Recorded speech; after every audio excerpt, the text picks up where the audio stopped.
For the past 13 summers, the nation's best comics and rising stars have gathered on Nantucket. The Nantucket Comedy Festival is a highlight of the island's summer scene as it benefits the Standup and Learn Foundation for local youngsters and provides a series of hilarious evenings. And now, in these challenging times, in the spirit of the festival, we gather a group of comics to provide some laughs, some diversion, and a dose this evening of the best medicine. And it's Thursday night once again. Welcome to the best medicine here in the spirit of the Nantucket Comedy Festival. I'm Bob Lee, and for the next half hour plus, we'll have a chance to sit back, talk about things funny, things having to do with, well, life around the pandemic and things in the world of comedy. Let's welcome a guy who can usually be seen in comedy clubs throughout New England, but for now you can see him in the Netflix movie The Sleepover and countless Honda commercials. Say hi to Will Noonan. Good to have you here with us, Will. Also tonight with us from Sirius Radio, a comedian, a writer, and event host, Bernadette Pauly. Bernie, how you doing? I'm pretty good. Thanks for having me. Also, currently the head monologue writer for Conan O'Brien, a man with 16 Emmy nominations, and he won back in 2007, so he is not Susan Lucci, and as a stand-up, you've seen him on David Letterman and on Conan and The Tonight Show. Brian Kiley. Hello, Brian. Hey, thanks. I always said it's nice to be here, then I realized I was in my house. You get the idea. I love anywhere. The elaborate backdrop is very nice. Thanks. It's actually my son's room. I don't even get to play the big room in my own house. And as always, the founder, the executive director of the Nantucket Comedy Festival, a country squire from his gentleman farm nestled deep in the restricted areas of Connecticut. He's given the staff the night off, so you shouldn't hear any background noise. Kevin, Raul, away with you. All right, very nice. Hello, Kevin. Robert, how are you, gentlemen? We're fine. How are we doing this week? We're doing good. Hey, I want to give a shout out to a couple of my sponsors to the Comedy Festival. This is a really strange time for all of us. But, you know, the White Elephant, the Beachside, the Martin House puts the comics up every summer. And it's going to be a tough summer for everybody. We're all trying to figure out what's going on. And then, of course, Ken Turgeon from Cranberry Transportation, who most of us do know. Oh, he always takes care of us. Jackie Flynn uses it as his personal valet service, but it is actually a ride for the comics. So shout out to all those people. The one thing about this whole quarantine, we're all feeling sorry for ourselves with how we're going to make a living, what's going on. And then I've talked to some people who are sort of like famous doctors, and everybody is struggling, and nobody knows, really how this is going to end. So we're happy we're here to add some laughs and all. I hope so. Let's get started with some interesting things, such as Will. What have you been doing to stay busy? I'm one of those people who got a puppy dog during the wow. Thing. Good for you. So I have like wounds. I'm growing wounds and farming wounds. He bites me, but no, it's been, I got nothing but time, and we figured let's get a dog. So what kind? Well, he's half boxer, half Australian cattle dog, which is those like a herd cattle. Yeah. Super cool. Bob, you had a herder, right? Australian Shepherds we had. Yeah, they're very close. They're great dogs. I mean, so they're smart, right? He's so easy to train. He only took a day to learn how to pee outside. He made me eggs this morning, so I'm excited about that. You could probably open for Kevin. Oh, I'll open for him. Are you kidding me? I was gonna say he feels like more of a closer to me, but What's the name? His name is Sam, and we named him Sam because we got that $1,200 check from Uncle Sam, and they were like, "Let's get a dog." So that was it. From a shelter? Yeah, he came from rescue, which is like now sort of they're spread across the whole country, like networked. So he was taken from Tennessee, driven by like this cool old couple who like does this in their retirement, up to a shelter up here. And spent 2 days in quarantine, and we were dipped in a lie, and then we were allowed to go pick him up. Tennessee, nice. Yeah, he's a Tennessee boxer mixed with this. But he's so cool and so nice to train. And other than this 1 hour a day where he becomes a velociraptor and tries to kill us, he's awesome. He wants to play, and he's half boxer, half. He's gonna corner you and then fight you. Be nice. Like an MMA guy. He nibbles at our heels, like nibbles at our ankles to try and pull us in the direction he wants us to go. Like we were. I have this little my girlfriend's dog. It's part poodle, part and poodles are the only dogs getting laid. By the way, do you notice that? Everybody's dog is half poodle because they're hypoallergenic. It's like it's a French poodle and then part Prince Charles Cavalier. So it's a. But I said like every dog is like a cavapoo, a cockadoo, cockadoo. Like it's always half French poodle. I just imagine like some French guy being like, I have loves many dogs in my life. I have loves them all. But I was on the Peloton bike and he was going crazy. This is about literally 20 minutes ago. And I'm yelling at him to stop because I'm in the outside room. And all of a sudden I looked out and there's a squirrel and a chipmunk apart looking in the window at him. They're screwing with him. The poor guy. I was yelling at him. I'm like, oh man. Then I let him out. Squirrel took off. Chipmunk stood there. He took 2 steps towards the chipmunk, turned around, looked at me. I'm like, and then he ran back inside. I'm like, okay, good. You are French. Well, he's a city dog. He doesn't know any better. Exactly. That would be a little tougher. Brian, any pets in the household? No, I did actually. I've been buying stuff on Amazon, like a lot of people. So I got my hamster a Peloton the other night. That wheel is not enough of a challenge. I think. Used to it all the time. You got to put something up against it, some sort of resistance. Well, the key with the Peloton is, and I said this on the show a couple of weeks ago, is you have an intimate affair with the hot instructor that's on the TV screen in front of you. I told my girlfriend I've had 3 affairs. The women have no idea that they're having an affair with me. But it's like the carrot with the stick. I'm like, okay, I'll do it, Dara. I'm coming. I'm towards you. That's what I didn't mean that. Nice. I've been up at 6 a.m. walking the puppy, and it's like walking through the city at 6 a.m. It's just Peloton instructors from every window in the city. So funny. You can do it. You got this. COVID's got nothing on you. Like every window. Yeah. And they're all hamsters. Well, the instructors. That's all they are. Yeah. Hey Brian, I was thinking, you've been writing for Conan how many years now? 26. Okay. So, Bob, this is the story. 26. 26 years. He's a joke smith. This guy is a joke writer. It's like a science to him, and he's a machine.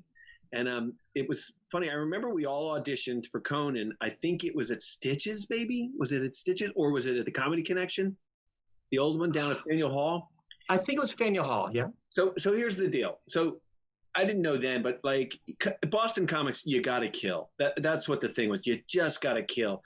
We had to follow all these great comedians, and you'd grab the mic and you'd be like, okay, I'm the next Irish Catholic guy who's going to try to be funny. And you just try to kill. So I auditioned for Conan, and I did really well. And I'm like, yeah. It's, and then the guys they picked, I realized later in my life, were all great joke writers. It's like you're supposed to be writing jokes, like really well-written jokes, not like working the crowd and jumping up around and doing pirouettes and stuff. And I watched the audition tape years later, Brian, and I'm like, he hired all the best joke writers just for it was like, I think how many guys came out of that audition? It was like you and I think Chuck Sklar, maybe. Right, Tom Magna, yeah. Louis, sure. Well, there's a difference between being a club comedian and being a TV comedian, I guess, And I remember the first time I did TV, I did that Showtime Comedy Club thing. Yeah. And it went great. I was at Providence Comedy Connection. And then that Saturday, they go, this guy just did the Showtime's thing, blah, blah. They bring me up, and I just go down in flames. And there's 2 women in the front. I overheard one turn to the other and go, this guy was on TV?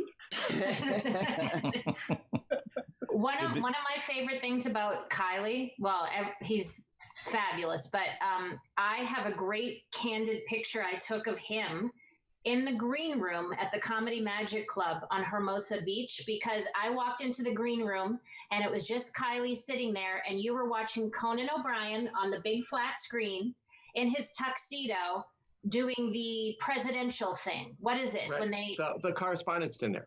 Yes. And I knew by the look on your face, you were like a little kid. I knew you wrote the jokes coming out of his mouth at that very moment. And I snapped a picture, and you were like a little 8-year-old boy, and it was just so magical to watch that. That's like you're watching your kids. It's like watching your son play baseball. Are you kidding me? Yes. Well, it was a cool thing to see him do one of your jokes and then cut to Obama laughing or Bob Dole's in the crowd. You know, it's just funny, that kind of thing. Wow. There's one joke I remember we did a joke because he did it twice. The first time he did it was like 95 or something, and he did a joke about how he's in D.C. and the names that have been at you've got, I'm walking the streets and it's like the streets of Adams and Jefferson and Madison and Bono, and they cut to Sonny Bono as they're making fun of him, and just seeing his face drop was just Oh, poor Sonny. Died in a ski accident, man. He lived a life, though, didn't he? And we've beat a crazy musician like that, and then he turns out to be really conservative as he's a politician. His big issue when he was a congressman was copyrights and intellectual property. He was a big deal in that area.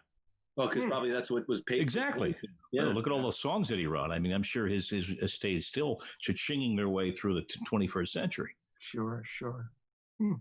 Wow. 50-50. 50-50 with Cher, though. Everything, right? Right down the middle.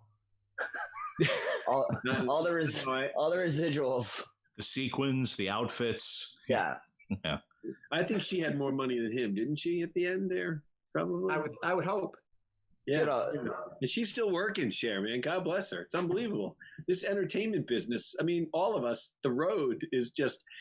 How weird has it been for you guys to get off the road and sort of be home? Brian, you would like just have a commute, but you still do the road, Brian, right? When you guys are in hiatus. But for me, it's been very odd to actually, I always complained that I didn't have a schedule, and now I don't have a schedule and I'm still not accomplishing anything. It's terrible. Yeah.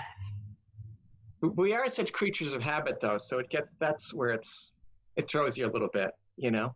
So Bernie, did you lose a lot of work with the quarantine? Well, I'm very, very important. So huge deals. I was doing Radio City Music Hall, and I was moving $10 million homes in the hills. So for me, you little piddly squat people will never understand the mega bucks. I was just about to do a nice run with Al, and we were going to go back east, and I was looking forward to it and then we were also going to be playing San Francisco and,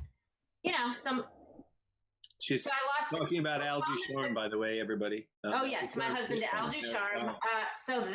And thank you for not using his phone tonight. I know. I told her, I gave her the heads up. I said Al he was doing his space shuttle bit, and it was like he was on the space shuttle, for God's sakes. He the was hostage tape. Yeah. But and I also have a real estate license, which I really just kind of hang out with realtors. I'm kind of like their pool boy, and I try to learn and glean. And I used to do showings and stuff for them, but now that this is happening, I've been really busy with that stuff from afar, just doing research and helping them with that stuff. So that's kept me somewhat sane. And I like to pick fights with my husband whenever possible, because it makes the pandemic a little bit easier to deal with. But so, I lost tons of comedy work. My husband lost, He's a cruise ship guy, right? Cruise ship. Yeah. But, it's like, we don't know. We talk to the venues and they talk about, well, we're thinking of coming back maybe August. Well, we'll just see, right? We're just going to have to see. Some of the smaller venues. I mean, Kevin, you and I talked about this a couple of weeks ago. Going to see you and Jackie Flynn over in Naples, Florida, back in March, and that place sent me a note last month, out of business. In fact, they sent me a note today. They're selling the fixtures on the wall, the autograph posters backstage, and the Times had a piece just the other day about I've got a lot of professional musician buddies as well as comedians, and it's the same reality. And the small independent venues, I mean, they're lobbying for government aid, but I mean, when you consider that, they're going to do another round of stimulus money just to get people paying their rent, you don't know where the clubs are going to be in this. In the arts world, it's taking up the nose. What's lost in all this is the fact that pretty much anywhere Jackie Flynn appears, they do sell all the fixtures the following week. After they deep clean them home with them. He does. He does. He's got kids to send to USC. So, but even when some work comes back, right? I'm assuming, what about a theater? Even people right now, if I could draw and pack a theater, when I come back in a few months, are they going to make people seat to like 1/4 capacity? Right, right. Like, no matter what, financially, I just don't know where it's going to go. He knows what's going to just. I think to bring up Jackie again. Jackie asks me every week when he should fly back east. I'm like, dude, Anthony Fauci doesn't know. How will I know? Yeah. Brian, what's going to happen with Conan? What are they thinking? Well, Conan, we're actually fortunate. He's been doing shows from his house on his phone. So we're still sending him stuff. But starting next week, well, we're trying to figure out if we're going to do the show outside. If we're going to, it'll be a while before we have an audience, though. I think. Yeah. Maybe he might do shows in an empty theater for a little while. It's all that kind like it's this big unknown that we don't. No one knows. Brian, do you find yourself writing differently when you realize, because we had a couple of people on over the last few weeks who have done Zoom gigs. Yes. And so you don't get that immediate feedback, right? Yes. So do you find yourself almost calculating that into the way you're writing, or are you just writing the same way for your man? No, definitely. Like you're taking into consideration where, you're seeing inside their homes while you're doing your act. Yeah. And actually, I find you have to actually be cleaner because you're going into people's homes as opposed to them coming out to see you in a bar. Do you know what I mean? Yeah, absolutely. So it's also funny. I did this synagogue show a couple weeks ago, and it was great. And there were 120 people there, and they Stop bragging. Stop bragging. And when Wayne Fetterman was on, you heard this old woman going, "I'm watching the comedy show. I'm watching the comedy show." On the phone. And so you don't so much. It's more you hear everyone's private conversations it's a little different than. I love Wayne Fetterman, man. I haven't seen him in a long time. I love him. Oh, he's so funny. He's so funny. He's great. There's a lot of those. There's a lot of those synagogue gigs. We talked about it last week, where I lost a big one because they wouldn't hire me, and finally the word came back. He goes, "Well, find out why," because he had already booked me. He goes, "They think you look too much like Mel Gibson." I was like, "Oh my God!" Wow. Sure that wasn't a school for the blind and not a synagogue. Wow. So everybody's lost their side, little side gigs, and side hustles. It's an odd time, but doctors' offices, teachers. My sister's a teacher. They've been teaching on Zoom. The kids, they don't know if they're going to go back in the fall. My daughter doesn't know if she's going back to college in the fall, or it's going to be on Zoom. It's crazy. Yeah. And then we talked about this last week, Bob, where the tuition is going to be the same. How do you feel as a parent being asked to pay the same amount of money? And I've been on the board of my university. You see the financials, you see the other side of the issue. But DeVry, we're at DeVry Institute, where you are on the board. How to drive a tractor trailer. This commercial can change your life. I get it, but you're asking parents to pay that money, and there's some class action suits being filed at a number of schools from people that say, I'm not gonna. All right, I'm saving on the tuition or on the room and board and the food. Board, yeah, exactly. But why should I pay the same amount? I mean, my son-in-law is a college professor, and his discipline, mathematics, is one that is given more easily to be doing this remotely. But others, the humanities, creative issues, literature, it's very difficult, and the bill's the same. So I've been talking about this, and I was talking to someone about it, and Syracuse University is actually increasing their tuition. And what? You know what, though? Their tuition during the coronavirus, and I said, they're going to get away with it. And they will, because, take the opportunity. If you're a hot school, and Syracuse is a hot school, they just got a $75 million gift to their journalism school about 3-4 months ago before all this hit. There are people that'll pay that. Well, you know what? The justification was that they're going to have to retrain the professors on the Zoom technology and how to teach a class. So all of them have to basically put a game plan together again, which I think is absolutely bizarre. I tell you something. I saw something on Anderson Cooper the other night, where it was an NYU professor. He was talking about this is going to change so many. This is going to change so many industries, education, all kinds of things, right? But he said Google, Apple, they need to grow, and the two biggest markets right now are education and medicine. And they think they're going to go into those two fields. And so, don't you think people are paying more so they don't have to go to Syracuse in the winter? I would pay a lot more. I think absolutely. I'll pay $100,000. Just give me the degree. And, I would fly in a plane with 500 people right now to not be in Syracuse in the winter. And wouldn't you like to have a job where you've got lifetime sinecure, tenure? Comedians can identify with that, right? You're as good as your last gig. Yeah, absolutely. You know, let's hope they all go as well as Wednesday night. People will love me. You know, I mean, that's the truth. It's sort of my friends who went into the business, like selling insurance or something. I'd be like, there's no way I'm doing that. Now they've built up clients. I have friends that are like selling insurance. He goes, I golf pretty much 4 days a week with my friends, you know, keep business going. I'm like, oh, great. I got free drinks at Stitches. Yeah. That was my benefit. Well, you found a husband, Bernie. That was the thing you found in a club. This is true. I did. I just should have gone for the Wall Street guy first time around, but live and learn. No, he's a great guy. But male comics always had a saying. I don't know. These two other guys are nice, but used to be a saying: never marry a woman with a headshot. Yes. I agree. And I always say never marry a man with a headshot. And people say, but you married you married a comedian. I'm like, well, he's the one exception to the rule. And he really is. Yeah, he's a sweetheart. He's a sweetheart. And the cruise ships, though, Bob, we had been talking about this last week. There are 100,000 cruise ship members still on ships. 100,000, yeah. Crew members. Many are off the coast of Florida down here. Is that right? Yeah. Yeah. Yeah. It's a worldwide number. Miami Herald did some great reporting on that. But, you know, the plan was to repatriate. So many of them are, you know, they're not North Americans necessarily, repatriate them to their homes of origin. And now the cruise companies are walking away. Another thing, too. The country won't take them, right? Exactly. I went downtown. I live in Key West. I went downtown today and signed 3 referenda to get it on the ballot because they're looking to vote here locally to restrict the size and the number of cruise ships that come in here and the cruise ship passengers because the water here in the last 3 months has suddenly become, boom, pristine. Yeah. Really? Yeah. You know what's interesting? Everything that we're talking about now, if you ever watch that show Bar Rescue, this guy comes in and he helps failing businesses.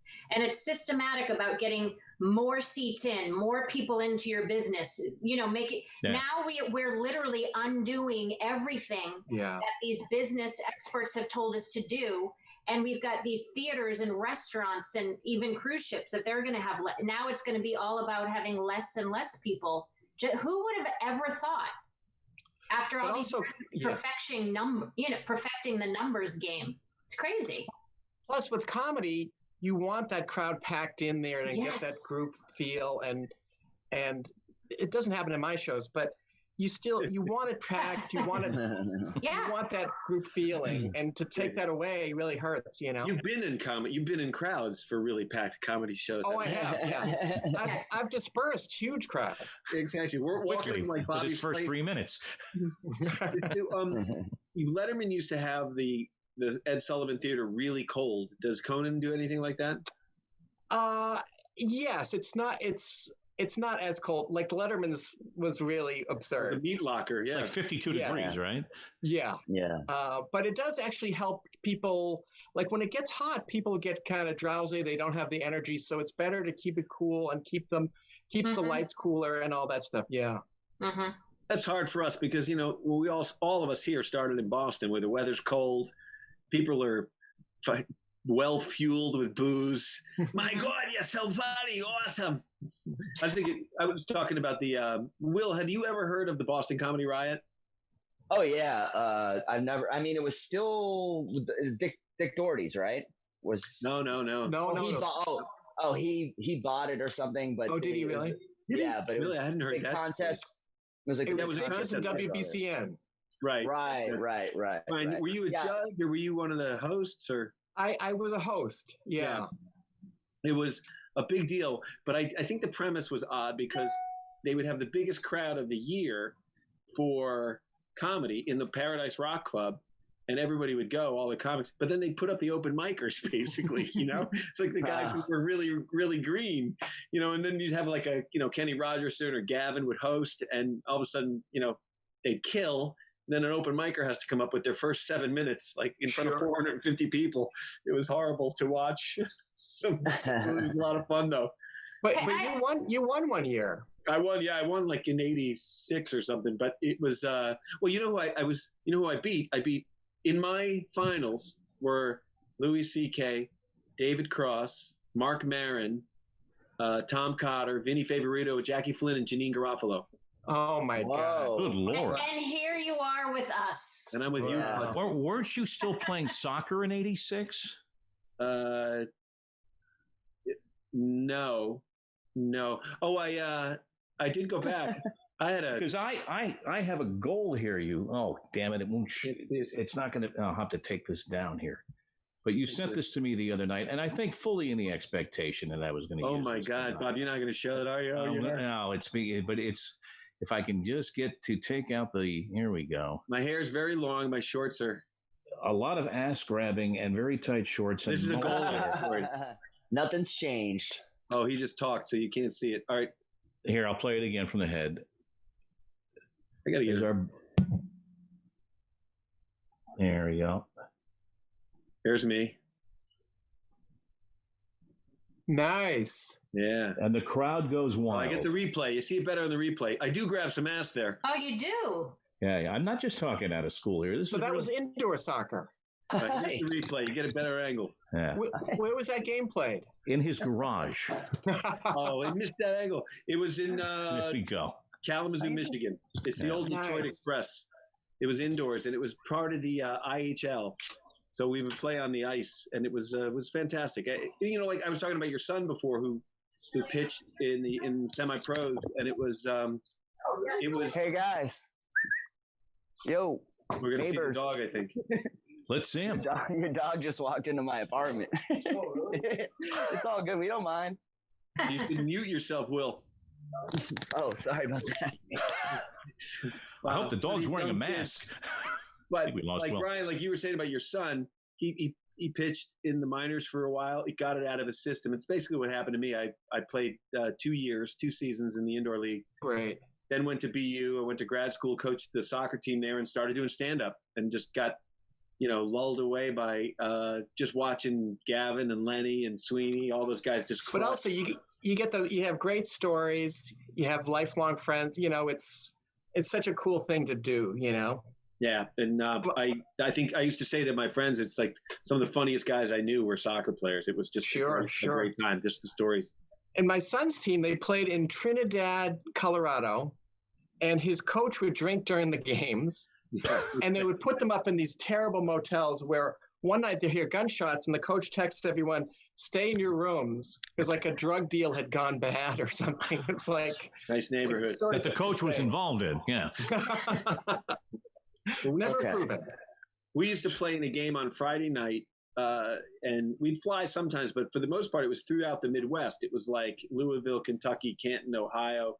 And so we'd play on Friday night. Will, you're back. What happened? That was a very. Were you invaded? A canine invasion? Yeah. I apologize profusely, but it was a drug deal gone bad right there. I told you guys I got a puppy, right? So yeah. I'm talking to you guys, and I'm like, look down to my right, and I see a puppy, but it's not my puppy. And I'm like, and I'm on the first floor, and I have this door to the outside, and it must have been open a little bit. And my neighbor's dog, who I'd never met, had just come. They're in the yard playing right now, but had just come and walked right into my apartment, and like was about to join this interview. He was like, "Is that Bob?" We were trying to see him. We wanted to see the puppy. It was very nice.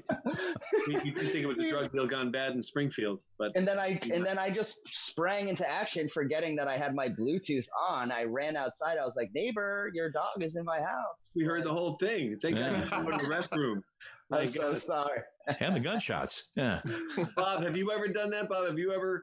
Because you're mic'd up. Have I ever had a dog walk into my home? No, not one that I know. Yeah, while you're doing Sports Center. Yeah, the dog walks in. Here's a true story. There's a true story about that, though. We're sitting in there years and years ago, well before 9/11, and they ratcheted up all the security at our network. and we're doing the show. Robin, myself, and Charlie Steiner. Robin Roberts and Charlie Steiner and I doing the 6 o'clock Sports Center. And it used to be a part of the set was like a balcony in the back, kind of like where Lincoln would have sat until he, caught it in the temple. And we look up, and there are a couple of people sitting up there. And normally sponsors would put their guests up there, people taking a tour, whatever, who would be escorted around. So we're in a commercial breaks, and hey, how you doing? Oh, we're fine. Next commercial break. You guys here with ad sales? You here with affiliate? He said, no. Oh, next ad break we had. Well, who you here with? He said, well, we're just driving by. We parked our car on the street. Door was open. We walked in. They walked into the hot studio doing live national TV, sat upstairs. I mean, I hope Conan has better security. That's all I can say. Jeez, And we're just lucky these people were like, not elevated to the roof. Yeah, actually happened. Now ESPN is like Fort Knox. I mean, you cannot go on campus now, I am told, without a letter from legal. That's how they've locked it down for the health of everybody. Because of COVID. Wow. Yeah, because of COVID in Connecticut. Yeah, where we're heading back there next week. One thing about sports that I have to say is the husband, the Al Ducharme, he gets on me about I watch my Housewives. This is my sport. And then I watch shows where we talk about what just happened. And then I rewatch an episode with a girlfriend and we debate it. We talk about it. And he gets on me like, how could you watch this? It's so repetitive. I'm like, this is what you watch on ESPN all day. You watch a game, then you watch guys talk about the game, and then they shoot back to the game. I'm like, it's the same thing. But he doesn't quite get that mirror. Yeah, like doing a 10-hour documentary on one player. Exactly. Yes, yeah. Yes. It's funny to me, but my girlfriend gets worked up watching Housewives the same way I get worked up watching sports. I do too. And you have to discuss it with a friend and rewatch it and say, can you believe this just happened? My wife bets heavily on The Bachelor. And no interest in The Bachelor, but I know what you mean. I can't do The Bachelor, but The Housewives, I take this very seriously. 20 years ago, 25 years ago, when I was living in LA, I was hosting some shows. And I remember talking to my agent when I had one. And I said, she was putting me up for some of these shows. And I had hosted a show on the Discovery Channel. It was an adventure show. And I got to be out doing crazy things and talking to people. Then all of a sudden this reality thing started. And I'm like, I'm not doing that. That's not going to last. That's ridiculous. These people, it's absolutely absurd. Here we are 25, 30 years later. Yes. That's all that's on now. It's amazing. Well, the reason being they're cheap as hell to produce. Yeah. Right. Kevin, I remember auditioning in New York when I was hosting. I went in and they said, Ryan Seacrest and somebody else is going to host this show. There's going to be bands and musicians. It's going to be called... What's the show? American Idol? American Idol. And they explained it to me. And I remember like rolling my eyes thinking, this is the dumbest idea. This is never going to go anywhere. Yeah. Well, you were right in the first part, I think. Here. Yeah. I tell this, I have a one-man play, but I think Bob has seen it. But one of the things that happens, I go on my honeymoon and I get to Positano, Italy. And I get a call that my agent says you have to fly back right now. And I'm like, what? They're like, CBS is going to fly you back. It's a big show, network show. It's down to you and 2 other guys. All 3 of you are my clients. I said, well, gee, I'm on my honeymoon. And she said, I go, well, describe the show. And she described the show. And I'm like, oh my God, that's horrible. It's like a game show that meets Gilligan's Island, So I go back and I tell my new wife, I think it was the first time I said wife. And I said, they want me to go back. She goes, who leaves their wife on their honeymoon? I go, I know. It's great. Plus, it's some bullshit, stupid show. It was Survivor. So. We just called Kevin the Heartbreak Kid. Yeah. I got terrible food poisoning on my honeymoon. Where'd you go? This is going to be like my temporary fun story. I had got sick from, it must have been from the food in the hotel that morning for breakfast. So on the flight, I got violently ill to the point where the flight attendant comes up at the end of the flight and says, we have someone with a wheelchair to take you off the plane. And I'm like, oh, I don't need to go. Oh, you do. You do. Like the rumor spreads that the groom is sick. 300 people exit the plane. Every person, you doing okay? You feel better? Whatever. I was mortified. They take me off. My wife, who's, Bernie, she's like 5 feet tall, 100 pounds. She's going to carry all the luggage. For 3 days, I'm laid up. I don't speak any Spanish. All the TV is on these infomercials where there's the sunglasses one. There's the one where you put the hose on the car, wash the car. Oh my God. For 3 days, it was torture. Hey, so you got sick going to Mexico? Going to Barcelona. Oh my God, you poor thing. Bummer, man. Yeah. That's rough. So did she stick by you in the hotel and wait on you, or did she go out and have a little fun? And Oh no, we got divorced halfway through. You deserved it, I guess. You really did. It was my fault. Eating that airport sushi. That's what did it. When you get on a transatlantic flight. So, well, it worked. So, Will, you using this time to do some writing? I'm trying. I mean, it's funny. I don't know about if you guys agree, but I feel like the stuff I wrote before this feels a little like, who cares about that anymore? Especially like the more trivial topics, you know? I had some stuff going about like, man, I think we're watching too much true crime. It's not good for us. You know what I mean? And that's not really relevant at all anymore. And a lot of stuff feels that way. So I have a gig in my first gig is at a drive-in. I'm doing one of those up in New Hampshire, just because I really want to do something. And I'm kind of thinking it might be time to just start anew, kind of, because it just feels like that's an old person. I don't know. Well, a lot of stuff from your act doesn't make sense now because of the world that you live in. Do you know what I mean? Like Yeah. I used to do a bit about visiting my childhood home and them letting me in and so on, where if you said that now, I'd be like, no, they didn't. You know, who would let a stranger in your house? And so, like, even if you just have an innocuous bit about going to the movies, they're like, that didn't happen, you know? So yeah, it's this weird world that we're living in now, you know? Yeah, like normally I would open about like, oh, I was out with friends last night and this homeless guy came up to me and he grabbed me by the shirt. Like if I told that story now, it's got the stakes are so much higher. Yeah. So at the drive-in, they're going to be folks in their car and they'll show the appreciation with their horns or what?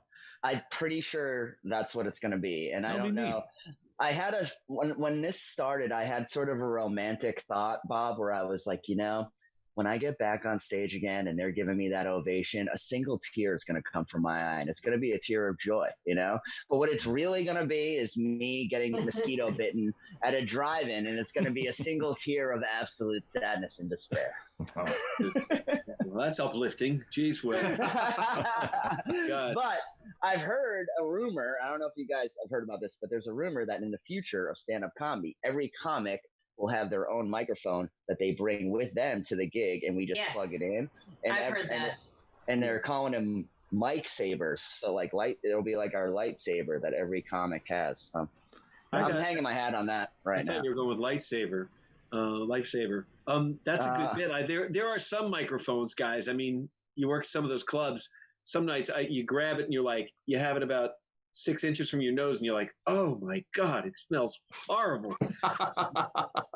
Apparently you're a diva, one of those diva performers. It's like, no, it just smells like. I used to be a karaoke host in Manhattan for years, for like 5 years. I worked in Manhattan bars every night hosting karaoke nights, and I had like 4 microphones for all those years. And I used to always think, if you just like tested these microphones, you could probably either start or solve half the diseases that we're going to have in the next 100 years. Mics are nasty. Mics are nasty. They are. And I think that's a good idea. I own a mic. I should start bringing it with me. Yeah. Everywhere. You know, that's a good idea. And I don't know how long this is going to go on, but man, comedy clubs, I think they're going to be outside. I know Nantucket, Joe Hale at the Dreamland is trying to put a drive-through in out on Nantucket. And maybe we can do stand-up there one night. Might be fun. Because Don Gavin's like, said the same thing Bob did. It was like, how do you know if you're doing well? I go, well, then probably Beep. All right, I'll work for Beeps. Actually, I watched on the news that some of the drive-ins that are coming back across the country and doing well, they set a pro at the drive-in. They park backwards and put the hatch back up. And so it will be more of a crowd feel. You don't watch things through your windshield. You sit in the back and they just social distance the cars. So you will have more, hopefully, or maybe suggest that to the people booking your shows, if that, and you'll have more interaction. But how do you make out and lose your virginity if you're? You're still trying, huh? Yeah. I mean, I'm hoping this summer. Yeah. We'll see. I want to see what else walks through this apartment door. You know, there's a dog right now. Who knows what's next? That's it. Well, that puppy is the girl magnet. So used to baby. You young comics. Hey, Kevin, guys, one day you're going to catch your Peloton princess. It's going to happen. just pedal faster, babe. Yes. Kick my ass. Hey, this has been fun, guys. Walking the dog. Yeah, it's been great. The best medicine every Thursday evening. It's been great to have everybody here. Brian, Kylie, continued good things. So great to meet you. Show. Same here. And Bernie, always good to see you. I hope to see you again on Nantucket real soon. And Will Thanks Noonan, for best of having luck. Hey, it's been fun. Will, it was great to meet you. And great to see hey, you. Bob, I just have to say before we part, Will and Brian are huge sports fans, and they're probably wondering why you're slumming it with me here on this television show. Because of those black and white negatives you've got locked up in the house from that one post party in Nantucket that went out of control, where we hope to be at some point. It's the best medicine in the spirit of the Nantucket Comedy Festival. Thanks all. Thanks at home.